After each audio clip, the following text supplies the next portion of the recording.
శ్రీశ్రవణం ఛానల్‌కి చిన్నారులందరికీ, శ్రోతలందరికీ కూడాను మరొక్కసారి స్వాగతం. ఈ రఘుమహారాజు తన కీర్తిని నలుదిక్కులా వ్యాపింపజేయడం కోసం దిగ్విజయ యాత్రను చేస్తున్నాడు అన్నది తెలుసుకున్నాం.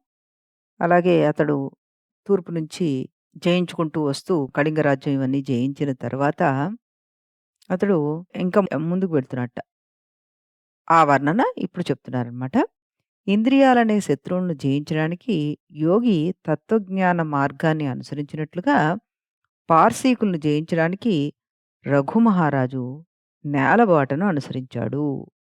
ఒకసారేమో ఏనుగుల్ని నిలబెట్టి దాని మించి దాటుకుంటూ వంతెనలా చేసుకుని వెళ్ళాడు కళింగుల్ని జయించడానికి. ఇప్పుడు ఈ పార్సీకుల్ని జయించడానికి నేలబాటను పట్టుకున్నట్ట. అకాలంలో వచ్చిన మేఘం తామరల మీద లేత ఎండను తొలగించినట్లుగా అతడు యవనులతోటి కయ్యానికి తలబడి వాళ్ళ వనితల ముఖాన్నుండి మధుమదాన్ని తొలగించాడు.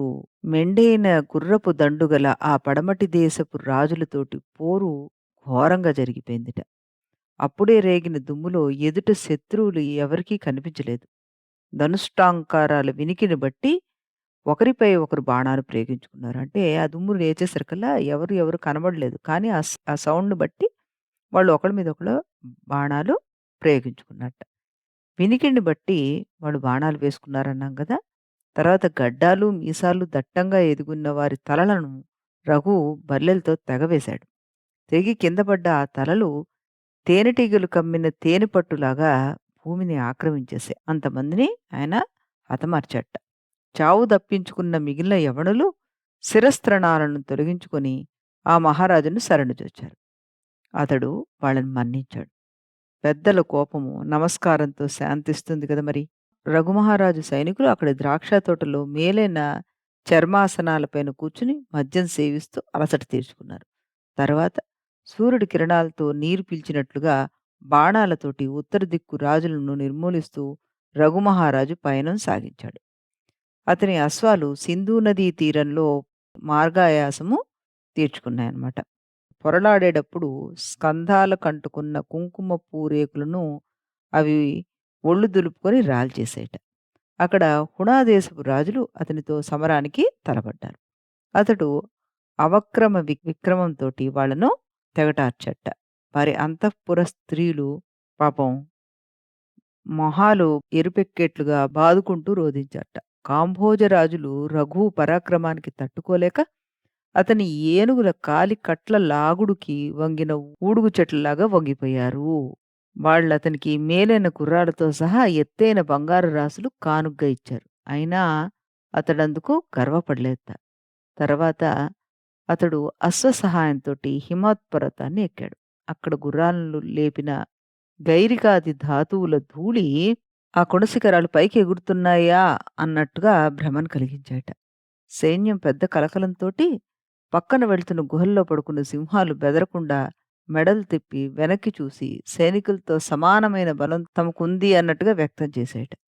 మిన్నేటి తుంపురులతో చల్లబడి మెల్లగా వీస్తున్న అక్కడ గాలి భూర్జు వృక్షాలలో మర్మర ధ్వనిని, బొంగు వెదడుల్లో మధుర గానాన్ని విలయిస్తూ రఘుమహారాజుని సేవించాయి అంటూ కాళిదాస్ గారు వర్ణించారు.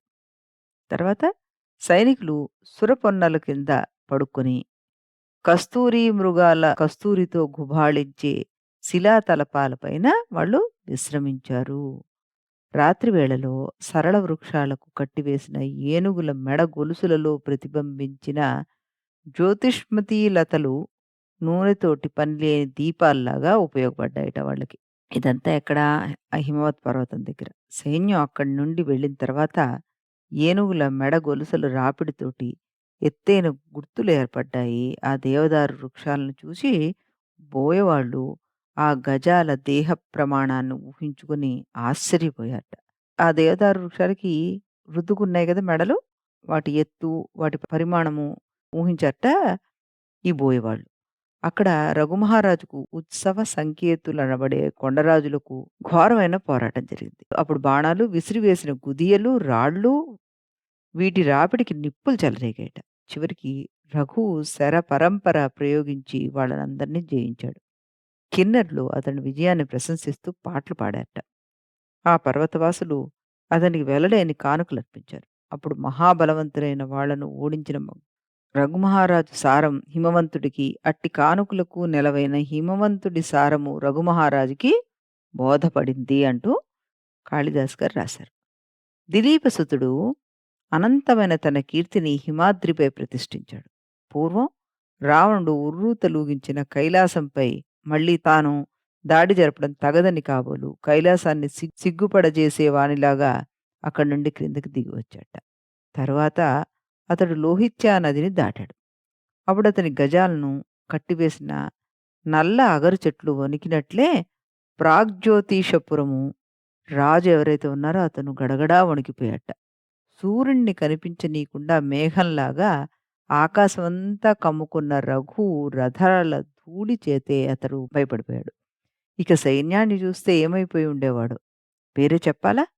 కామరూపదేశపు రాజు ఇతర రాజులను జయించడంలో తనకు ముఖ్యంగా ఉపయోగపడే మదగజాలను ఇంద్ర విజేత అయిన రఘుమహారాజుకు కానుకగా సమర్పించుకొని శరణాగతి చెందాడు. బంగారు పీట మీద నెలకొన్న అతని పాదకాంతిని దేవతను పూజించినట్లు రత్నాలతో పూజించాట. ఇలా జయశీలుడైన రఘుమహారాజు నలుదిక్కులను జయించి ఛత్రశూన్యమైన నరపతుల సిగలలో రథాల ధూళిని విశ్రమింపజేస్తూ రాజధానికి తిరిగి వచ్చాడు. ఆ పైన సర్వస్వాన్ని దక్షిణగా సమర్పించే విశ్వజిత్ యాగాన్ని చేశాట. మేఘాలలాగా సజ్జనులు పుచ్చుకోవడం అనేది సత్పాత్రులకు ఇచ్చుకోవడానికే కదా! యాగం పూర్తి కాగానే యుద్ధంలో ఓడి తన వెంబడి వచ్చిన రాజులందరినీ గొప్ప సత్కారాలు చేసి సంతోషపెట్టాట. ఆపై వాళ్ళ అంతఃపురకాంతల చిర విరహం తీరేట్లుగా వాళ్ళు తమ తమ నగరాలకు తిరిగిపోవడానికి అనుమతి ఇచ్చాడు. రేఖాధ్వజాది సార్వభౌమ చిహ్నాలతో వెలసిల్లే రఘుమహారాజు పాదయుగడానికి సిగపూదండలు సోకేట్టుగా మొక్కి ఆ రాజులందరూ తమ తమ పట్టణాలకి తరలి వెళ్ళారు అంటూ ఈ దిగ్విజయ యాత్రలో అతని యాత్ర యొక్క సామర్థ్యాన్ని చక్కటి ఉదాహరణలతోటి మనందరికీ వర్ణిస్తూ రాశారు కాళిదాస్ గారు.